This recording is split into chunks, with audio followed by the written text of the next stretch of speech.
الحمدللہ رب العالمین والعاقبۃ للمتقین والصلاة والسلام علی اشرف الانبیاء والمرسلین اما بعد اعوذ باللہ من الشیطان الرجیم بسم اللہ الرحمن الرحیم وعاشروہن بالمعروف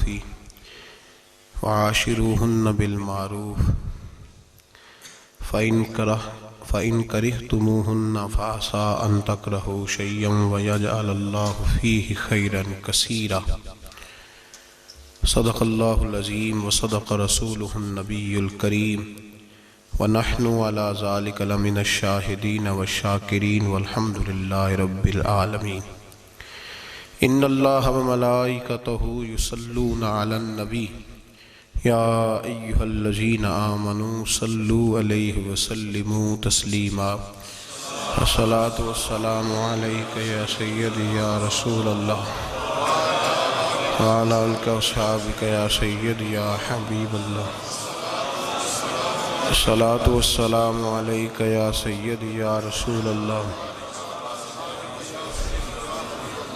اللہم صلی علی سیدنا و مولانا محمد معدن الجود والکرم وآلہ وصحبہ وبارک وسلم۔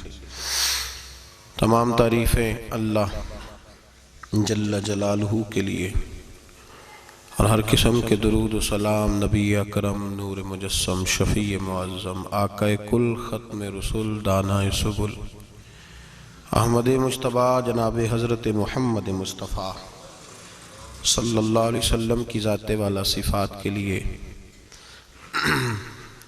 حمد و صلوات کے بعد آج کے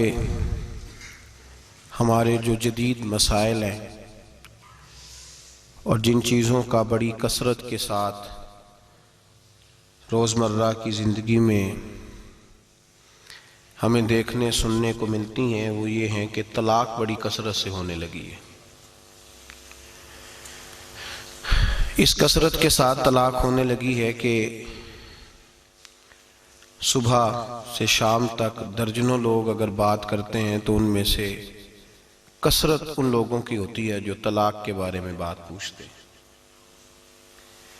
طلاق شریعت نے اس کو جائز رکھا ہے، جب میاں بیوی کا نبھانا ہو ان کے رشتے کو توڑ دیا جائے اور طلاق ہو جائے، اس کو شریعت نے جائز رکھا ہے۔ لیکن میرے نبی کریم صلی اللہ علیہ وسلم نے فرمایا یہ وہ والا جائز کام ہے جو جائز تو ہے پر اللہ کو پسند نہیں ہے، جائز لیکن مالک اس کو پسند نہیں فرماتا۔ بڑی تیزی کے ساتھ گھر ٹوٹنے لگے۔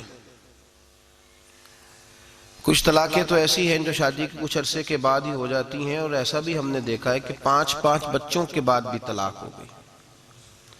وہ پھول سی کلیاں جو ابھی پوری طرح مہکنا بھی نہ سیکھ پائی تھیں کہ وہ مسل دی گئیں، بچے بکھر گئے۔ کوئی ماں کے ہوتے ہوئے بھی بغیر ماں کے زندگی گزار رہا ہے، اور کوئی باپ کے ہوتے ہوئے بھی یتیموں جیسا وقت گزار رہا ہے۔ ہم نے روز لوگ مسائل پوچھتے ہیں تو بڑی باریکی کے ساتھ میں دیکھتا ہوں چیزوں کو، غور کرتا ہوں کہ آخر کون سی ایسی وجہ ہے جو گھر توڑ دیتی ہے، گھر ٹوٹ جاتا ہے، بکھر جاتا ہے۔ ہمارا رب ہم پہ سب سے زیادہ رحمت کرنے والا ہے، ہمارے نبی پاک صلی اللہ علیہ وسلم سب سے زیادہ اپنی امت کا خیال فرمانے والے۔ اللہ اور اس کے رسول صلی اللہ تعالیٰ علیہ وسلم نے کسی چیز کو بنانے کی اہمیت تو بیان فرمائی ہے لیکن توڑنے کو پسند نہیں کیا۔ فرمایا لا يدخل الجنۃ قاطع، رشتے توڑنے والا اللہ اسے جنت میں داخل نہیں فرمائے گا۔ توڑا نہ کرو جوڑا کرو، توڑا نہ کرو جوڑا کرو۔ روز گھر ٹوٹتے ہیں، بکھرتے ہیں، اور تاریخ بتلاتی ہے کہ یہ ٹوٹے ہوئے گھر اتنی تکلیف کا باعث بنے کہ ان کے اثرات صرف 2 لوگوں تک نہیں رہے بلکہ کئی خاندانوں کو انہوں نے اپنی لپیٹ میں لیا۔ گھر کیوں ٹوٹتے ہیں؟ قرآن مجید فرقان حمید سورہ نساء کی آیت نمبر 19 اللہ فرماتے ہیں وَعَاشِرُوهُنَّ بِالْمَعْرُوفِ، عورتوں کے ساتھ بھلائی والا معاملہ کرو، معروف والا معاملہ کرو۔ فَإِن كَرِهْتُمُوهُنَّ، اور اگر تمہیں ان کی کوئی عادت ناپسند ہو فَعَسَىٰ أَن تَكْرَهُوا شَيْئًا، ہو سکتا ہے کہ کوئی چیز تمہیں ناپسند ہو۔ لفظ دیکھیے قرآن مجید کے، فرمایا اگر تمہیں ان کی کوئی عادت ناپسند ہو، کوئی چیز ناپسند ہو سکتا ہے کہ کوئی چیز تمہیں ناپسند ہو۔ وَيَجْعَلَ اللَّهُ فِيهِ خَيْرًا كَثِيرًا، اور اسی چیز کے اندر اللہ نے تمہارے لیے بہت زیادہ بھلائی رکھی ہوئی ہو۔ انداز دیکھیے سمجھانے کا، قرآن مجید نے اپنی معنوی تاثیر کے ساتھ چند جملوں کے اندر پوری زندگی کو سمو کے رکھ دیا۔ فرمایا فَعَسَىٰ، ہو سکتا ہے، کوئی ضروری تو نہیں نا کہ ان تکرہو شیئن، کوئی چیز تمہیں مکروہ لگے، کراہت آئے۔ تکرہو کا معنی کراہت آنا، تم بڑا سخت ناپسند کرو۔ وَيَجْعَلَ اللَّهُ فِيهِ خَيْرًا كَثِيرًا، اور اس میں ہی اللہ نے تمہارے لیے صرف خیر نہیں کہا، خیرن کثیرا، اللہ نے کثیر خیر رکھی بھی ہو۔ نبی پاک علیہ السلام نے فرمایا بعض اوقات انسان کی بیوی کا سلوک اس کے حق میں بہتر نہیں ہوتا، لیکن اللہ پاک اسی بیوی سے اسے فرما بردار اولاد عطا فرما دیتا ہے، صالح اولاد عطا کر دیتا ہے۔ اب فرمایا معروف کے ساتھ اس کے ساتھ اچھا سلوک کرو، گھر کو ٹوٹنے سے بچاؤ۔ قرآن و سنت نے ہماری جو رہنمائی کی ہے، پہلی بات تو یہ ہے کہ گھر وہ ٹوٹتا ہے جس کی بنیاد ہی صحیح نہیں ہوتی، جس کی دیواریں صحیح نہیں بنائی جاتی، جو صحیح ٹوٹتا صحیح طریقے سے جس کی آپ نے اینٹیں اور بنیادیں صحیح نہیں رکھی ہوتی وہ ٹوٹ جاتا ہے۔ ہم دیکھتے ہیں ہمارے معاشرے کے اندر جو گھر تشکیل پاتے ہیں نا، جو رشتے ہم بچوں کے کرتے ہیں، ان رشتوں کے بارے میں ہمارے نبی پاک صلی اللہ علیہ وسلم نے ہماری بڑی رہنمائی فرمائی ہے، بڑی رہنمائی فرمائی۔ ہم جب رشتہ کرتے ہیں تو ہم جن چیزوں کو بنیاد بنایا جاتا ہے ان چیزوں کو ہم بنیاد نہیں بناتے۔ فقہ کے اندر ایک اصول ہے کفو کا، کہ جب آپ رشتہ کریں تو بچے کے مزاج کو، بچی کے مزاج کو سمجھیں، اس کے مطابق فیصلہ کریں۔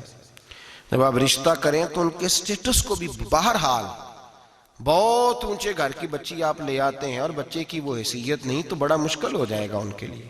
آپ تھوڑا سا لیول کا بھی خیال کریں، آپ تھوڑا سا کفو کہتے ہیں اس کو، خاندانوں کی نوعیت کا، رہن سہن کا بھی کچھ تھوڑا خیال کریں۔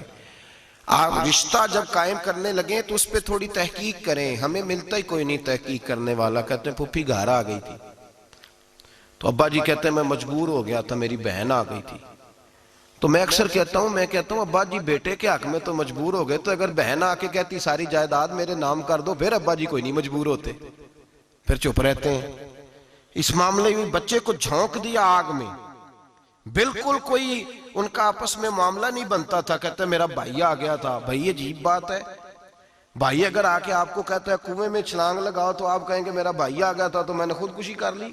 بھائی کے لیے تو لوگ اپنی مطلب کا پیار اخذ کر لیتے ہیں اور باقی چھوڑ دیتے ہیں۔ رشتوں کا جو میرے محبوب پاک علیہ السلام نے ہمیں انداز دیا، اس انداز کو ہمیں سمجھنا چاہیے۔ اگر آپ ناراض نہ ہو جائیں تو ویسے 95% رشتے دولت کی بنیاد پہ ہوتے ہیں۔ کتنے؟ ناراض تو نہیں ہو گئے آپ لوگ؟ کہتے ہیں نہیں ہمیں ضرورت تو نہیں، پر ظاہر ہے بچے نے آنا جانا ہے، اس کے دوست بھی آئیں گے، گھر ان کا اچھا ہی ہو تو بہتر ہے، اچھا ہی ہو تو بہتر ہے، ہمیں ویسے کوئی ضرورت نہیں۔ مجھے تھوڑا سا پالا پڑا، 2-4 محبت والے دوست ہیں، رشتے کرنے کرانے والے، تو کسی مقصد کے تحت ان سے بات چیت ہوتی رہی تو میں نے ان سے تھوڑی تفصیلات پوچھی کہ لوگ کس طرح سے آپ کو کیا پیغام دے کے بھیجتے ہیں۔ تو انہوں نے کہا جی لڑکے والے یہ کہتے ہیں کہ ذرا خیال رکھنا، ہمارے سٹیٹس کے مطابق ہو، تھوڑا اونچا بھی ہو تو چل جائے گا،